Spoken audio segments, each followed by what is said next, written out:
Alrighty. So 8:30. as it happens, tonight is my mother's yahrzeit as well. Jerry Cohen, Gasom Bat Bahia. So we're going to dedicate our learning in her memory. Last year, this time, I spoke about her. So I hope that she's there and smiling, enjoying our learning. And I hope she's actually helping Audrey at this point get acclimated. I wanted to spend a few minutes and speak about Audrey. And I'm so happy that some of you are here, many of you are here. And just give a little recap for some of us to enjoy and to celebrate. So as many of us have said a number of times, it all started when Audrey asked for a class on tefillah, and so many of you were there building the learnings together with her, and the class on tefillah became, as you remember, I remember Rachel and all of you, became 7 hours a week. Became actually 7 hours a week. Wow. We learned Wednesday, Friday, and Shabbat, Wow. which was pretty extraordinary. It was Monday. You forgot Monday. Oh, It and was Monday. Monday, Wednesday, Friday. Right. and You Shabbat. guys started Monday, right? That was with Vivian. All right. No, but you taught us before, and then we Oh, did. we this. did Monday too. Wow. Okay. And we Ricky, don't question us about how many days. No, we know. We did Chumash, we did Navi, we did, if you remember, we Eim Habanim Samecha, we did some challenging things as well. Shirley brought the book to everybody. Shirley brought that book. Oh, to Shirley, Jamie's reminding me that Shirley bought Eim Habanim Samecha, which talked about the love of the land of Israel. And with that, we did the unthinkable. We took 4 trips together. 4 trips together. That's it? Would ever have the azut, the nerve to imagine that people could get together that way and spend that type of time. And we went with our sefarim in hand. We went with our books in hand, and we lived it and we touched it. And what we had been learning came alive for all of us, whether it was walking the Darkei Avot that we did when we did Sefer Bereshit, we focused on our Avot, on Abraham, Yitzchak, and Yaakov, or when we were doing Sefer Shemuel, if you remember, and we were talking about David HaMelech and Shemuel HaNavi, and we spoke at length, and we learned, and we walked, and we sat, and right where they sat. And then we did some stuff on Terumot and Ma'asrot, if you remember, and we went to the fields and we saw and we touched it, wheat and the grains, and how they section off the Terumot, and how the Ma'asrot are handled in modern day, and how Shemitah is handled in modern day. It was extraordinary. And of course, the pinnacle of something that many of us speak about is when we went to Shiloh and we prayed on the spot where Hannah prayed, right there, all of us together, and we highlighted the Hannahs in our group, and they led us in that learning and in that prayer. And we went to the second holiest place on earth, and we learned together, and we prayed together, and we grew together immeasurably. And when you look at the pictures, you don't simply see love that everybody felt and feels for each other, but you saw a level of connectedness to each other and to where we were that is virtually impossible to replicate. So that really was initiated by Audrey, but it was built by many of the people on the screen. With your courage, with your commitment to learning, there were a few other things that I wanted to highlight about Audrey specifically, and I want to remind some of you. You remember Hey. Yvonne? Remember Yvonne Misri? Yes. Remember Yes. Yvonne? So Yvonne was like many of you and like Audrey, super bright and super well read. You know, I want you to know, those of you who weren't in our classes, that there were no lightweights in this class. Every lady in this class was bright and is bright and very well read and very serious. And Yvonne in particular, if you guys remember, when I said something or taught something that she thought was a little off, she'd sort of call me out on it, but gently and with love, and then take a step back, letting me know that she wanted me to look into that idea a little bit more before I taught it again. And she was great. When Audrey heard an idea, and I literally can see her face on this screen a couple of weeks ago.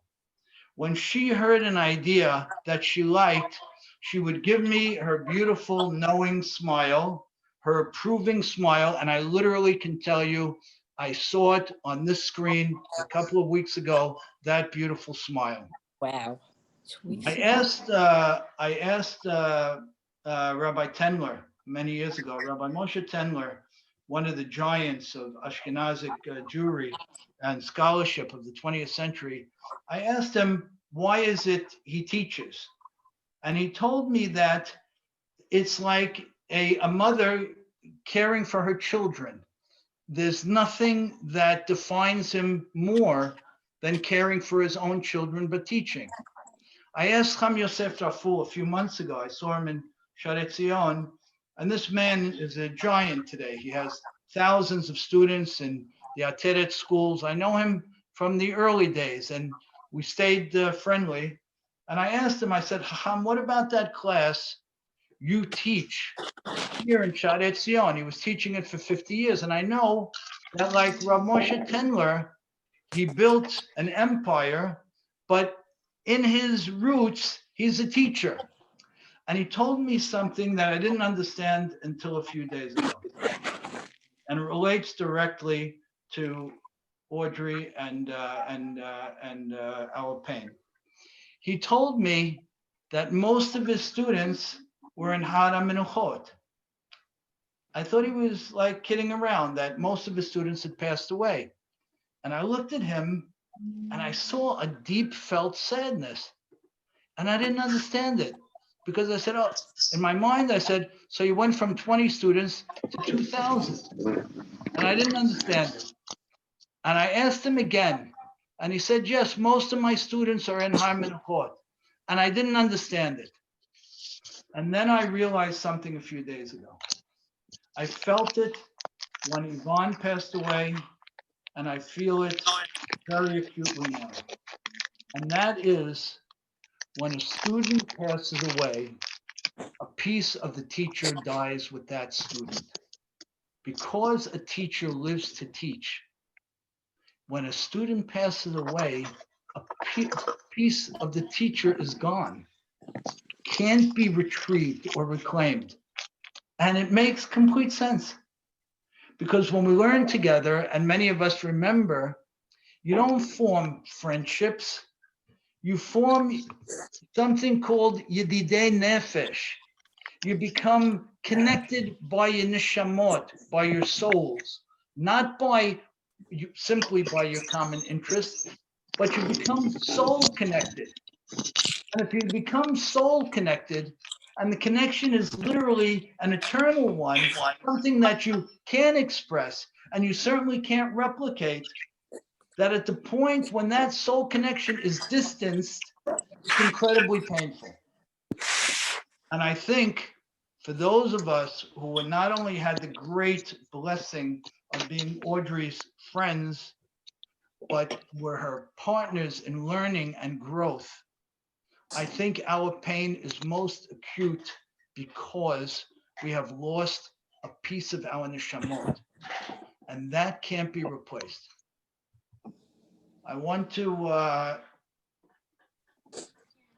add another few things. Audrey and I learned a little bit together over the summer. She was in the apartment on Roselle Avenue and mostly doing well. And we would speak from time to time, and there was an area that she wanted to study. I asked her what she felt strongly about studying, and she highlighted the following area. She said, I want to learn about forgiveness. Let's talk about forgiveness. So we looked at some of the sources in Rambam, and then we veered off the source, and she said, I want to express my thoughts on forgiveness. Very good. And what did she say? And she taught me a huge lesson. And she clarified something to me that I never understood. I shared it briefly when we spoke, some of us, around Yom Kippur, but I want to mention it again. After we went through some of the key points of Harambam and others who write extensively on Teshuvah and forgiveness, she said, there's something more here, as she would often do. She was in it, and she would catch it, and she would bring something to the table. She said, okay, I get the Teshuvah stuff in terms of the actions that a person has to take to correct his derech, to correct his way. And I understand what it means to go and speak to another person who you may have hurt, and to go that 2 or 3 times, and last time maybe to bring a few other people around to see if you could clarify things and reconcile things with the person. But she said, but there's something much more serious here. I said, what do you think? She said, to forgive. For a person to forgive. I said, what are you talking about? She said, the biggest part of teshuvah is selicha, is forgiveness. And the biggest part of forgiveness is not ben adam lechavero, but ben adam le'atzmo, between a person and himself. A person has to teach himself to forgive the other person completely. And even if he or she never speaks to that other person, then they've achieved greatly. And I thought a lot about what she said, and I realized it's absolutely true. And in fact, it makes what Cook wrote 70, 80, the better part of 100 years ago, the first chief rabbi of Israel, it makes his words abundantly clear. He writes that teshuvah and the process that brings us to teshuvah, forgiveness, has nothing to do with actions. It's all inside me. What? I never understood it that way. I never understood Harambam that way, but Audrey clarified it. She said, no, that's absolutely the case. I have to learn to forgive within. It's me managing my pain, my disappointment, my heart. That's where forgiveness lies. That's where you build, you can rebuild between you and another, and you and another. And that's how teshuvah comes to be. And that's how you build ahavat chinam, baseless love between people. You working on your own heart. And I felt that that was a tremendous insight, a very bold and serious point. And I'm trying to put it top of mind in my own heart.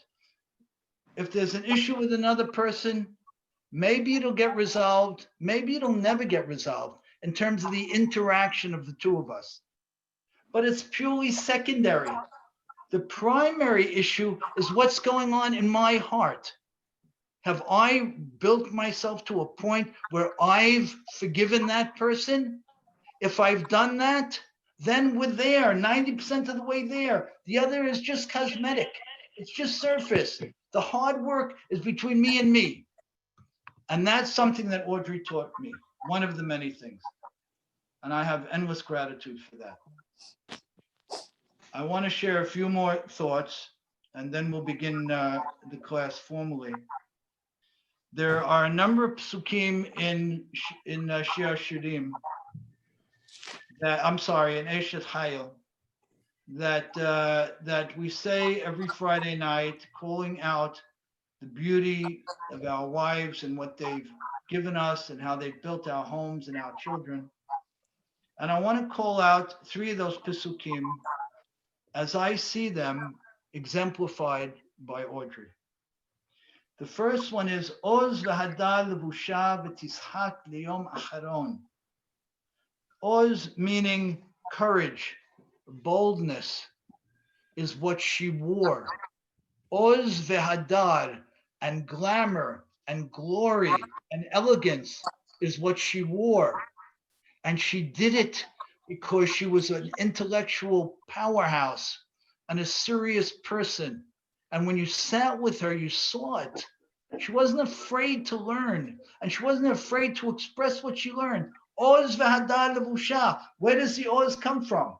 Where does the glamour come from? It comes from knowledge. It comes from being to engage the world with HaKadosh Baruch Hu as your teacher. What does that mean? Does it mean that people laugh till their last day? No. It means they get to their last day with elegance and dignity. And she did. She got to the end with elegance and dignity.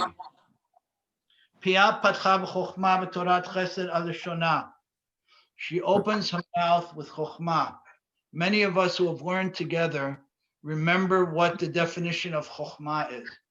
Chokhmah means that you know a lot about a lot of things.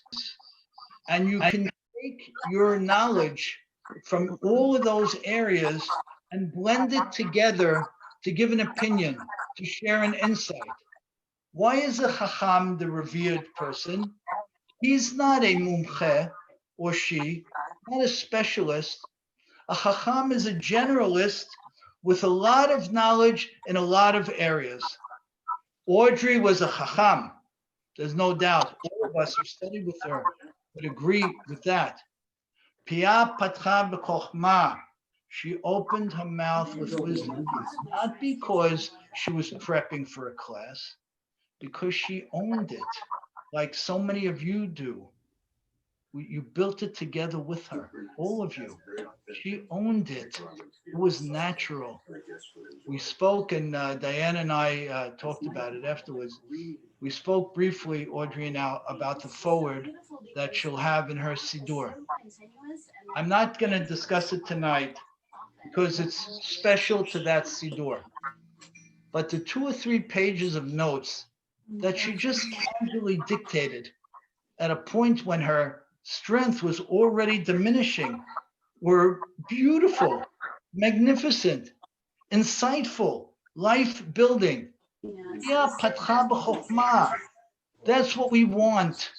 We want to be full of chokhmah. And that comes from engaging constantly, so that when we speak, even casually, we have so much to share on such a high level. The Torah Chesed al Shonah. What does Torah Chesed mean? Chesed means you get it. You see the big picture.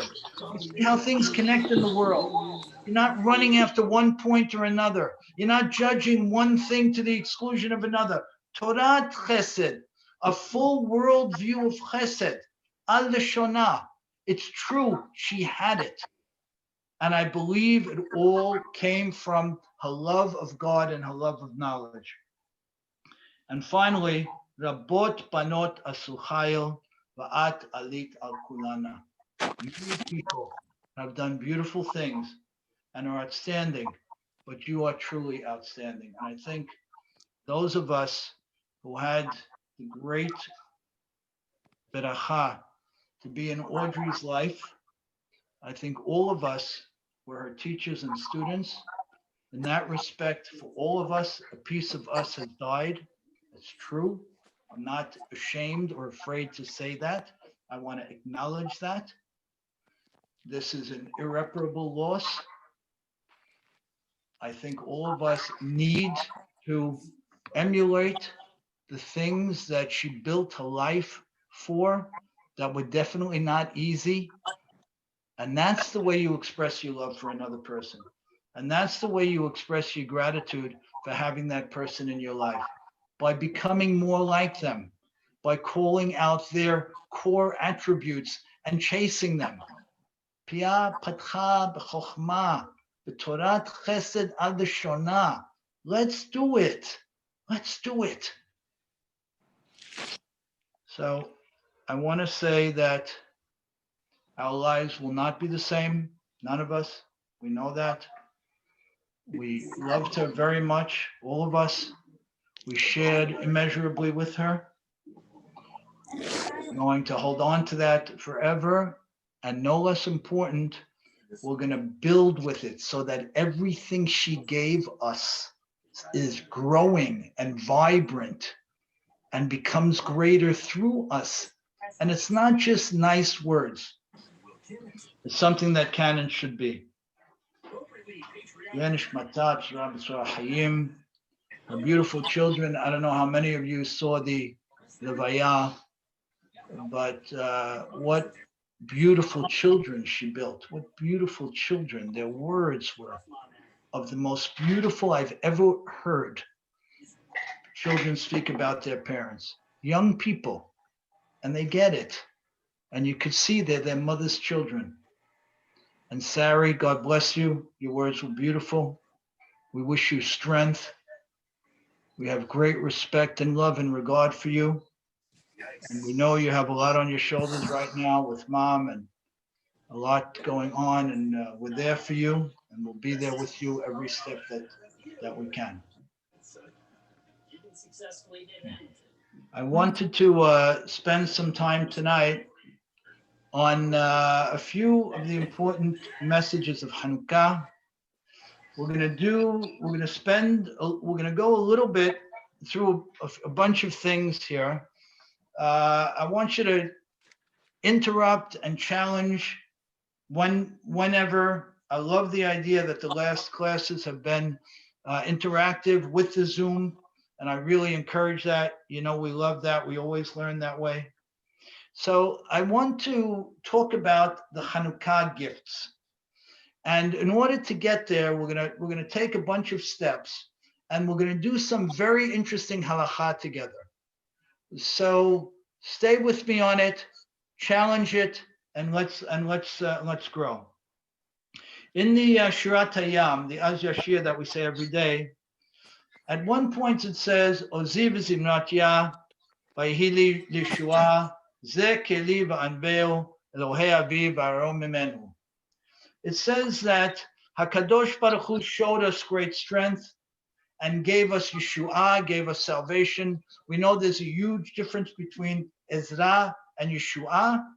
Ezra is when someone gives another person help that they should have gotten, that they deserved to get, so to speak. Yeshua is when someone helped another, but they had used up all their credits.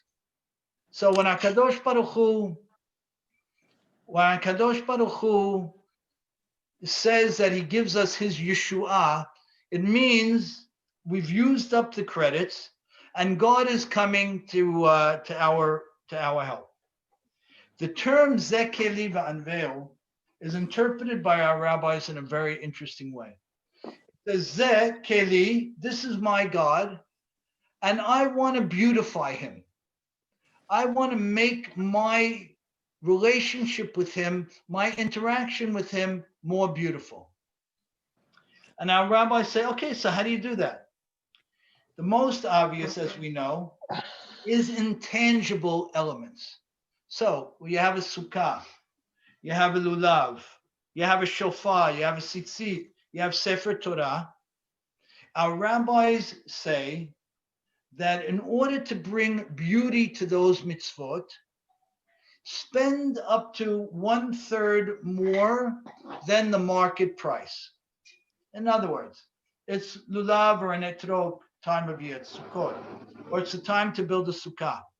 The average sukkah cost $500. Spend 1/3 more than that. If possible, spend $650, $670. Why? Only if you can. Why? Because it shows that you're making that extra effort to beautify your relationship with God. You can get a shofar of a certain level, a certain quality. Get something a little bit nicer. You can build a synagogue on a certain level. We know parenthetically that a synagogue should be more beautiful than a person's home. But you can build a synagogue on a certain level, go even further. So the first idea that's introduced is this notion that we don't simply do mitzvot, but we can also do those mitzvot with a different level of love and a different level of care. We can do them more beautifully. Okay, that's paradigm A. Same thing took place with the korbanot, certain sacrifices. We knew we could bring a base level sacrifice, but the Torah would say, when you can, bring something more beautiful. Make sure, of course, that it's of the nicest that could be before you bring the sacrifice. So we have, starting with two concepts. A, we don't simply do mitzvot, which is fabulous, but there's another level. We beautify the mitzvot that we do. We make an extra effort in one respect, in the first respect, to spend more, if possible, on that element that we're doing. Good. There's another expression of it, which is to beautify that which it's brought in. So at the Bikurim, for example, at the beginning of the harvest season, when they used to bring the first fruits up to the Beit HaMikdash, these are the first fruits. How can you beautify that? They would bring them in beautiful gold wrapped boxes to show that they're not simply doing the mitzvah, which is certainly enough, but they want to show that they made an extra effort of love for God. So area number two to beautify a mitzvah is how you do it, not the item itself, but how you bring the item.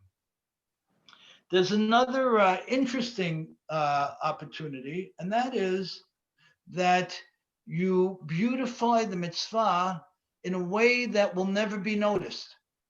In other words, like we did in some of the kelim of the Beit HaMikdash, where the beautiful gold of the kli is covered over with something less valuable.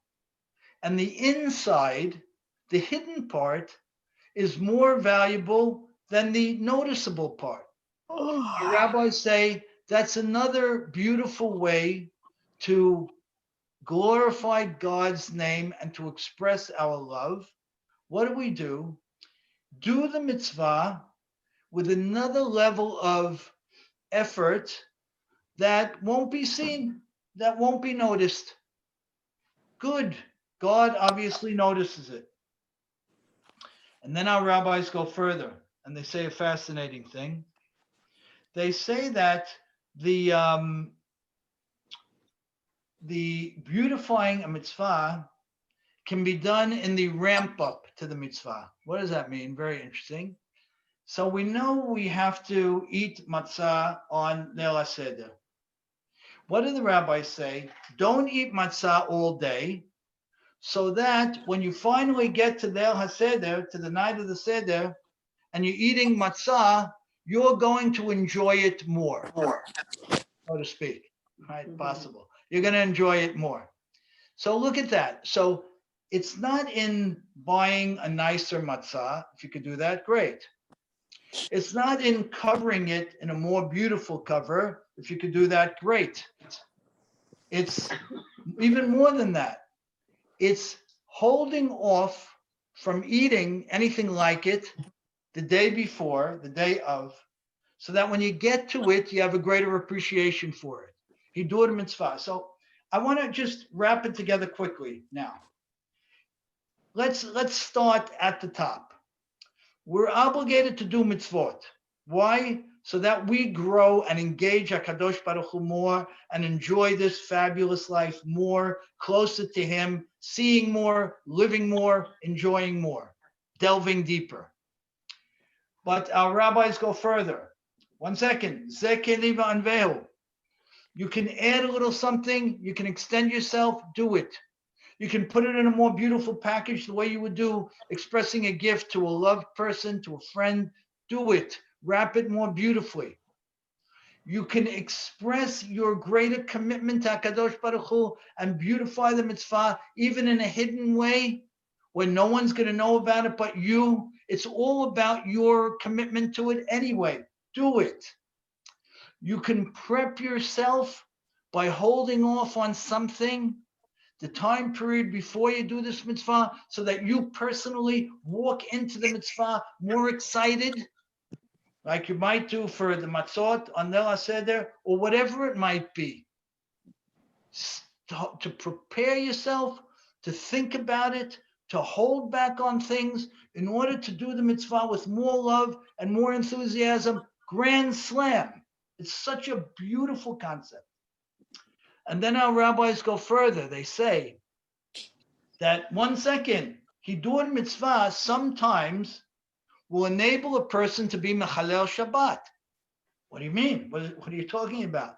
Well, if somebody has 2 korbanot, 2 animals to be sacrificed, we always sacrifice the more beautiful one. But if the Cohen by mistake slaughtered the less beautiful one, that would mean that he did the slaughtering that's allowed to be done on Shabbat, and he can't do anymore. The answer is, if the second animal is more beautiful than the first animal, even though you slaughtered on Shabbat to the maximum, you're allowed to slaughter a second animal for beautification of the mitzvah. Fabulous, amazing. You're essentially being Mechalel Shabbat to beautify a mitzvah, to express your love of God. Goes further. If someone did a milah, the mohel did the milah, and fulfilled the obligation of milah, and then he saw that there's still a little more cutting and trimming that should be done to make the milah more complete, more beautiful, even though the mitzvah is fulfilled and you're not allowed to cut on Shabbat, cut more and do it to fulfill the mitzvah, to beautify the mitzvah. So let's get our heads around this. Completing a mitzvah, beautifying a mitzvah. It's a different mindset. And now when I think about doing a mitzvah, I want to think about doing it with more kavanah, more concentration, because that makes it more beautiful. Doing it with more simcha, more happiness. Doing it with more love. Doing it with more enthusiasm. Doing it with more preparation. Because this is all wrapped in Zeh Keli V'Amvehu. Okay, so far? Thoughts, questions? Good? Okay. Interrupted anytime. Good. Good. Now it gets very, very interesting. So we said that the measure of Hidur Mitzvah is 1/3 above the market. 1/3. Okay? Great. Good. Got it. So generally speaking, like we said, something costs $100. You can spend $133. Great. Hidur Mitzvah also applies in non-financial respect. So for example, if you want to be Mehader Mitzvah on the lighting of the Hanukah candles, you would light 1 1/3 candle, because the obligation for Hanukah candles is 1. The obligation on night number 1 is 1, and the obligation on night number 4 is 1, and the obligation on night number 8 is 1. Why do we do that much more? 800% of what we should do by the last night, because of a combination of Hidur Mitzvah and Pirsumei Hanes. So we have this remarkable, unique thing in Hanukah, where we don't simply do a Hidur, which would have been effectively 1 1/3 candles. We do 100% better the second night, and 200% better the third night, and 300% better the fourth night.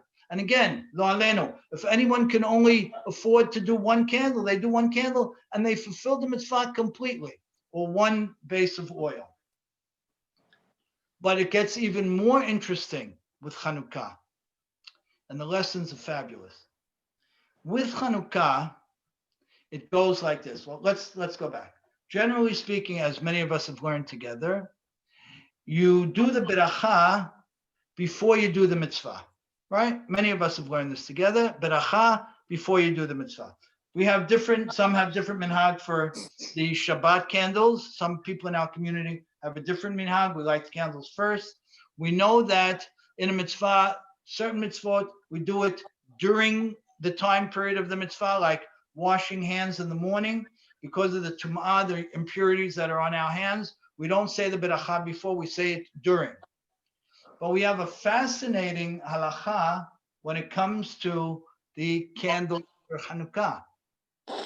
We can say the beracha up until the 8th candle. 1 second. It's the 8th night. I was obligated to light 1 candle. I fulfilled the mitzvah with 1 candle. I would have had Hidur mitzvah with 1 1/3 candles. Let's exaggerate. With 2 candles. I would have shown my love of God with 2 candles, glorifying his name, beautifying the mitzvah. I don't go to 2 candles. I go to 8 candles. I'm certainly fulfilled the mitzvah. But our rabbis say no. In this case, we have a unique combination.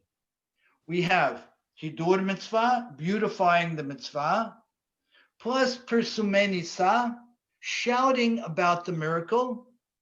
And therefore, you could say the berachot on the lighting of the Hanukah candles until the last candle, even though the mitzvah is certainly done by them primarily, but it's not.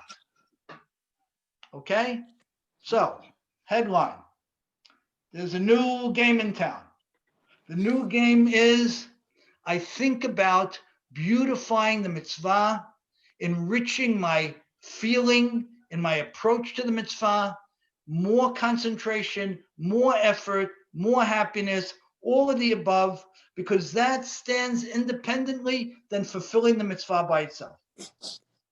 It's expressed in several different areas that we discussed, but it's expressed nowhere to the extent that it's expressed with the Hanukah candles, where until the very end, I'm still in the midst of the mitzvah. Why? Because we took the quarter mitzvah, we added Hidur mitzvah, the beautification, and we added Persumei Nisa, shouting about the miracle that happened, and we put all of that together and we say, we're gonna do this in a way like we do nothing else in halacha. Nothing else happens like this. Fantastic. Good. Now, why? The question is why? What are we so excited about? What are the candles doing for us? Why is this such an essential proclamation that we want to make to the entire world? And to the extent that we want to do it and can literally change all of halakha in this limited area. So it goes back to Bereshit, which some of us started learning together over the last weeks. And our rabbis say something fabulous in terms of Bereshit. As some of us learned together, Bereshit bara Elokim et hashamayim v'et haaretz, right? We said that we learned a number of things that are packed into that pasuk. And we talked about some of the extensions of that. But our rabbis call out something fabulous. They say that the couple of Pesukim later, where it says, Vayomer Hashem Yehi Od Vayehi Od, is a total outlier to everything before it and after. What are you talking about? Our rabbis say a fascinating thing. Bereshit bara Elokim et hashamayim v'et haaretz sets the platform for all of the physical and non-physical development that's described in the next 2 perakim. The rakia, the atmosphere, and the yabasha, and the dry land, and the oceans, and the plant kingdom, and the rodents and fish, and the animal kingdom, and ultimately man. That's all established and set the platform for with Bereshit bara Elokim. Got it.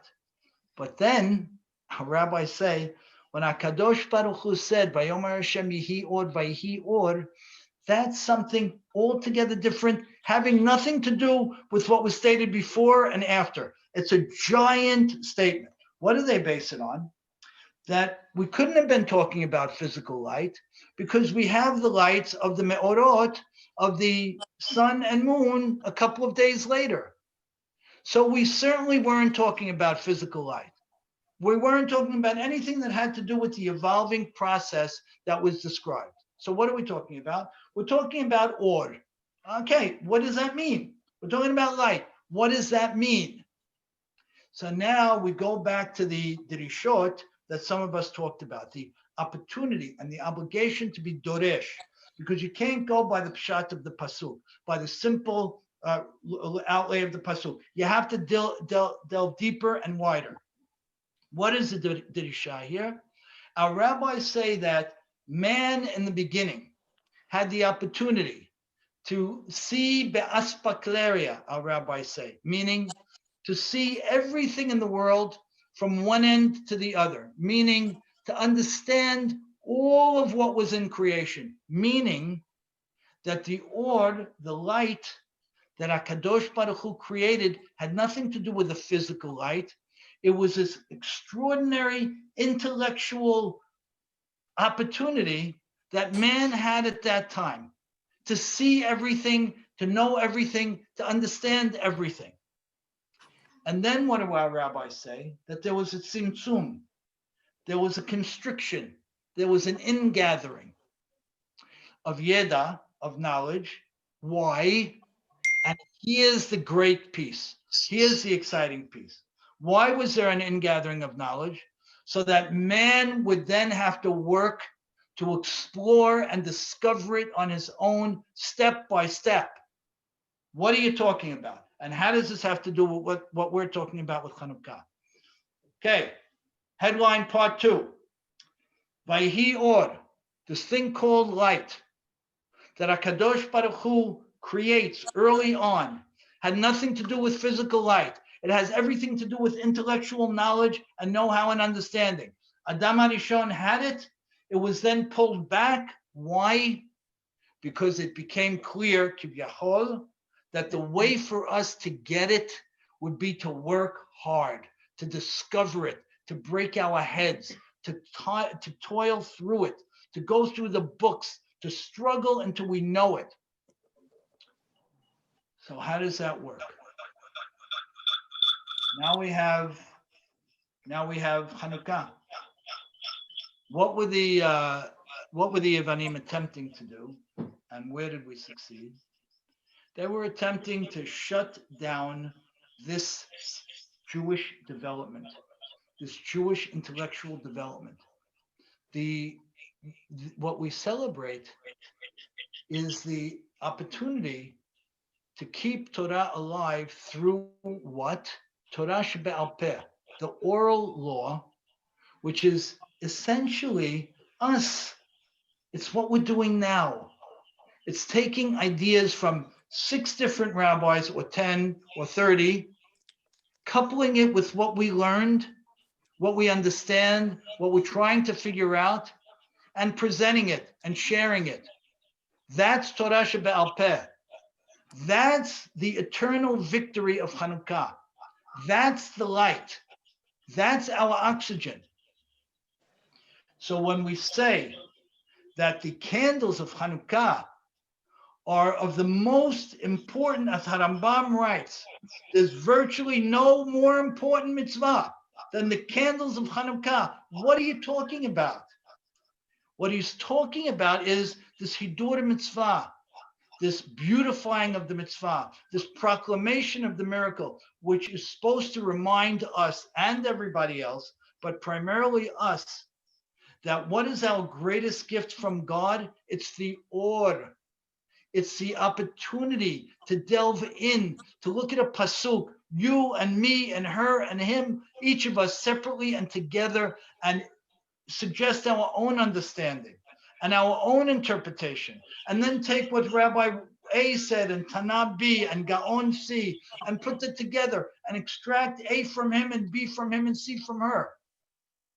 and put it together and build our own. So that's what kept us alive. That's what saved Judaism. And that's why it's all about the light. And that's why it doesn't matter how many candles you light.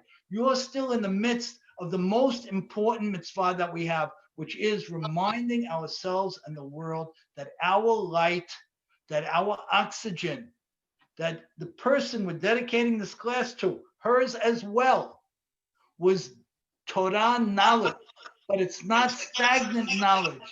It's knowledge that I take and I make mine and I couple it together as a chacham. That's what we're celebrating.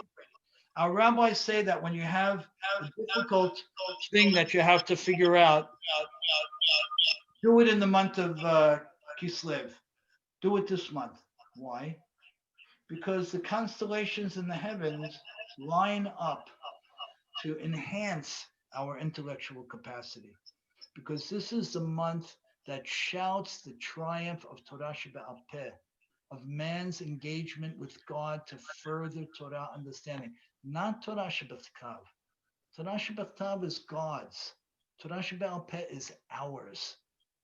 Every time we learn together, we're furthering Torah Shebe'al Peh. So when we light the candles and when we do them with a level of beautification that's unprecedented in any other mitzvah, with a possibility of fulfilling the mitzvah that's so far beyond once the mitzvah is filled, it's to remind us deeply and to empower us again to chase the intellectual discovery of Torah. The Torah chesed, the chokhmah al-shonah. Have the ability to speak and to just say the words of chokhmah. Own them. That's who we are. That's what we want. That's what Hashem wants us to celebrate. And that's the essence of Hanukah. So when you talk about the Hanukah gift, and with this we'll wrap up and open for questions. When you talk about the Hanukah gift, what is it? It's a super reminder to us that we're smarter than we think, that we can reach more yeda than we think. Lo b'shamayim hi, v'lo be'ever hayam. It's not exclusive to the heavens. It's not on the other side of the ocean. It's right here. It's for me, and I can access it.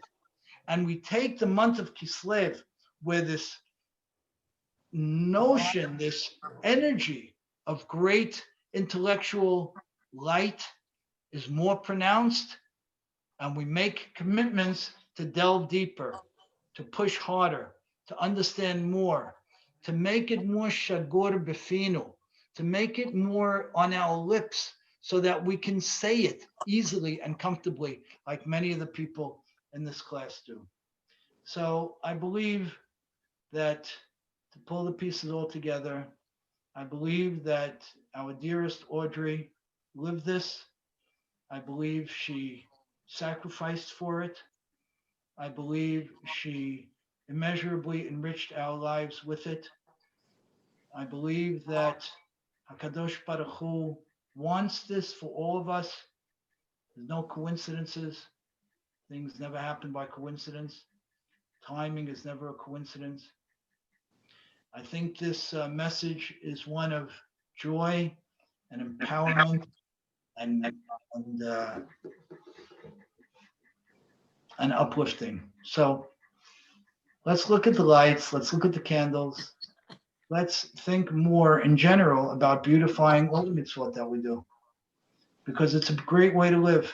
It's a happier way to live. And the same way we beautify a gift when we give it to a loved one, let's beautify the gifts that we give to God, the mitzvot that we do for Him. Good. Thoughts, questions? Zeke, where are you, man? I'm right here. Okay, I do have something. I didn't want to jump in and monopolize. Last week you killed me. You raked me over the coals. I'm thinking about your use of the word beautify, and then also you're relating it to more. So like it's hard for me to separate out because the menorah is beautiful, and then you light more candles, so it's beautifully more. But what about something that's just more, like wearing 8 sets of tefillin as a Good. mitzvah, right? We don't. We don't. We don't. Right. Very, Of course very not. good. Of course not. So, Very so good. where is that line, and where between beautiful and more, or beautifying and more, and Very good. not? Very good. So we have to be careful between the line of beautiful and more. And here we have qualifications. You can't light 9 candles. You can only light 8. And you can't wear 5 tzitzit. You can only light. go get them? And you're right. And so the question becomes, and this is a very exciting area of halacha. When do you let me beautify, and when do you stop me, and why? Why don't we wear 5 tzitzit? Why don't we light 9 candles? Why don't we carry 2 etrogim? Good. So Some people do wear 2 sets of tefillin, though. That does happen. You see it happening. In yeah, places. because those different day ought on what should be Right, written right. inside of the tefillin. Just- Right. So just it's a thought I'd different, bring that one up. right? But yes. It's But not a over more thing. here, right? But over here, we have to go to each mitzvah, and because there are opinion that says wear two tzitziot. We know some rabbis wore 50 pairs of tzitzit, right? Why don't we? Why did he? So yes, that's the next level, and that's the next question. And there is a back and forth in each area. In certain cases, we get to a lo taturu, where our rabbis say, stop. This is now moving the mitzvah in a different direction. But to your point, you have to look at each case individually. Great. Great question. And I'm not giving you a full answer because I'm giving you the answer. But the Right. answer is you got to chase down each area. Gotcha. Thank you. Good. You have to Yep. look at the discussion between Beit Hillel and Beit Shammai on the candles, for example, to understand how we got to 8 and how it evolved the way it did and why we chose the direction we did. But good. That's the next drop down that has to be delved into in this question. Gotcha. Thank you, Ricky. Cooking there. Any other thoughts? Sarah, where are you? No, I'm here. You good? Yep. Any other thoughts? Anybody? All right. Yes. Hi. Hi. How are you, Bobby? Hi, Ricky. Hi, great class. I'm here with Sunny. see. So this light that you're talking about, when Hashem said, when he created light for the first time, is that light the same light when someone passes away and they see this light and they have this understanding that everything that happened in their lifetime was coming to an understanding? Is that the same light? You know what I think it is? I think it's something even, I don't know. I never thought about that. But I'll tell you what I believe it is. I believe it's that fabulous kick that we feel when we understand something new about life, when we understand something new about halakha, when we understand something new about relationships as a result of a new Torah perspective. I think that's the light we're talking about. I think it's a positive energy. I think it's uplifting. I think it's mood defining. I think it makes you laugh, chuckle in the middle of the day. I think that's what we're talking about. So it could be what you've mentioned, but I think it's very much real and practical in our lives here and now. I know, when I walk out of when I will study something and I'll understand something for the first time, you start to giggle. You literally start to giggle because you feel like you grabbed something and you owned it. And that's the light we're talking about. It's the light of intellectual satisfaction, of owning something, of knowing it and feeling great about it. Ricky, the emoji for the word idea on an iPhone is a light bulb. Just thought I'd say. That's good, right? All right. Very good. Very good. Great. All right, Thank you, everybody. Ricky. Thanks, Ricky. Thank you all. Thank you, Ricky. Happy to see you all. Inshallah, we'll only be Thank together you. at good times and good things and Happy Hanukkah. good things. Bye. Thank you, Ricky. Thank you. Thank you, Ricky. Bye-bye. Thank you. Bye-bye. Bye. Bye.